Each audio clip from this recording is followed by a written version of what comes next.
Right. How's it? Evening. How you guys doing? Hope you're good. Hope you're good. Thank you for joining me for yet another episode. I was doing a three-part series. I'm doing the last part right now.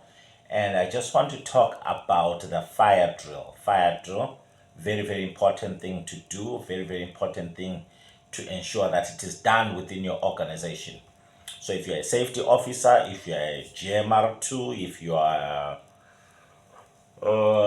director of a company, it's important that the fire drill is done in your organization just to make sure that employees are safe. Now, what is a fire drill? Simply put, fire drill is a practice session, just to simply say that in the event of an emergency, in the event of a fire, let's just practice so that the day there is an actual fire, people know what to do, people know how to respond, and people can respond in a sensible and practical manner that will preserve life and that will ensure that everyone is all right. So a fire drill is just a practice session. So there are fire drills, then there are emergency drills. Emergency drills now are inclusive of everything concerning drill for a flood, drill for a bomb scare, drill for this, that, and the other. But today in particular, I'm just looking at a fire drill. Very important. Which, let me just put it as emergency drills. How to behave in an emergency drill, because yeah, it's all encompassing. There are seven main things I want to look at, and I just want to highlight here, which are important for you to consider whenever you're doing a fire drill. Number one, it's important to do both announced and unannounced drills. An announced drill is when you tell all employees, every person, to say that, listen, next week on the 20th, on a Wednesday at 11, we're doing a fire drill or an emergency drill. So it's announced. Everyone is aware, everyone will be prepared, everyone, even their frame of mind is tuned to the fact that something is going to be happening.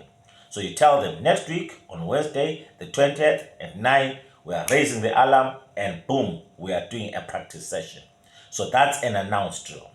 But after several announced drills, it's important to do unannounced drills so that you get to see people in their natural state, in their natural habitat, if I may put it that way, for lack of a better word.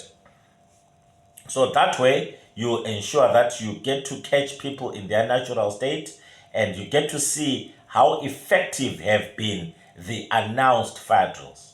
So it will be a good litmus test just to see how effective the announced drills were, and that will help you get to gauge to see the effectiveness. So that's the first thing which is important. Number two, you need to have an effective alarming system. Effective alarming system if you're going to do emergency drills or your fire drills. An effective alarming system, we're talking about a system of notifying everyone. If you have got an alarm which is in place, then it's well and good. Some use a horn, so you want the horn to be effective, or whichever way. The least desirable way of doing it is through word of mouth. That is shouting and say, hey, fire, Pumanibo, everyone out. That's the least desirable one. We don't prefer that one. So we prefer to you to have an effective alarming system. Now, with the advent and the implementation of your, what do they call this? Your employment equity, where we are now encouraging different people, even with different disabilities, to be part of us, to be part and parcel of the workplace, not part of us, part and parcel of the workplace. So you can have different people, different disabilities. It's important to be considerate of that. Number one, practice going down or evacuating using a wheelchair. Number two, practice using an evacuation chair to evacuate people. That should be part of your fire drill. Number three, put alternative alarming systems for those who are deaf. Those who are deaf cannot hear your alarm. So either put those strobe lights, so that at least it's a visual alarm or a visual notification of the fact that we are now evacuating the building, and they must be made aware and notified, and we practice that. So that's important. Please do that. That's number three. Number four, all employees must be exposed to at least 2 fire drills per annum at a minimum. 2 fire drills. So that's how often it should be done. continuously. If you can do more, even better. But 2 fire drills. If you can do them monthly, even better. But minimum 2 fire drills per annum. Number 5, if your organization is a 24-hour operating organization, it's important that you not only do your fire drills during the day, but you do a night shift fire drill. I remember one of my clients where we went and conducted a fire drill at 3 a.m. They paid us to go and do it at 3 a.m. We went, did it at 3 a.m. Why? Because we recommended that during a fire drill, we can't just prepare for day emergencies. Emergencies can happen anytime. Emergencies do not inform you or tell you that no, will happen during the day when everyone is here. Emergencies can happen anytime.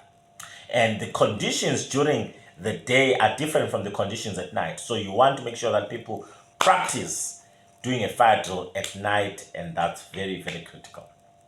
Now, the most important part is to understand, I think it's number 6 or 7, that a fire drill or an emergency drill, it's a game of time.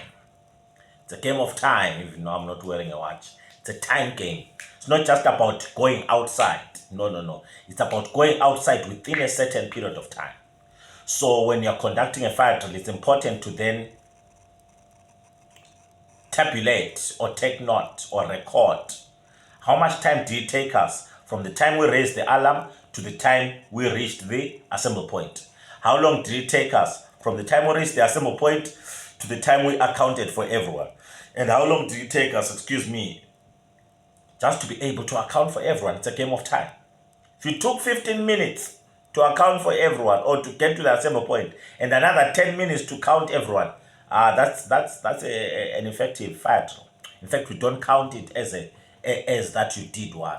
So you have to redo until you are able to evacuate, maybe at below 3 minutes. It should take you less than 3 minutes to evacuate, 2 minutes to do roll call.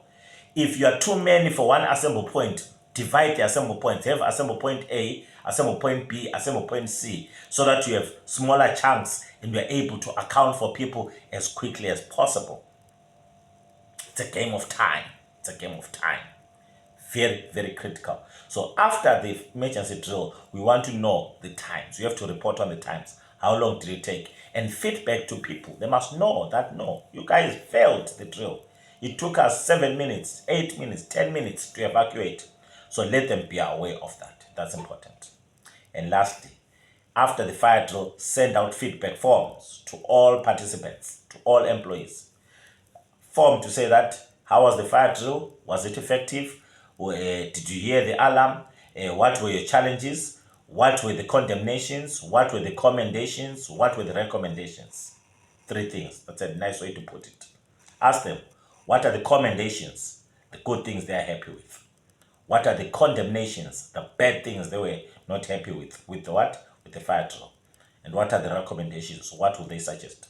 You'll notice that when you send out feedback forms, they'll tell you that, no, now I work at this point, I didn't hear anything. So please make sure that the alarm is louder.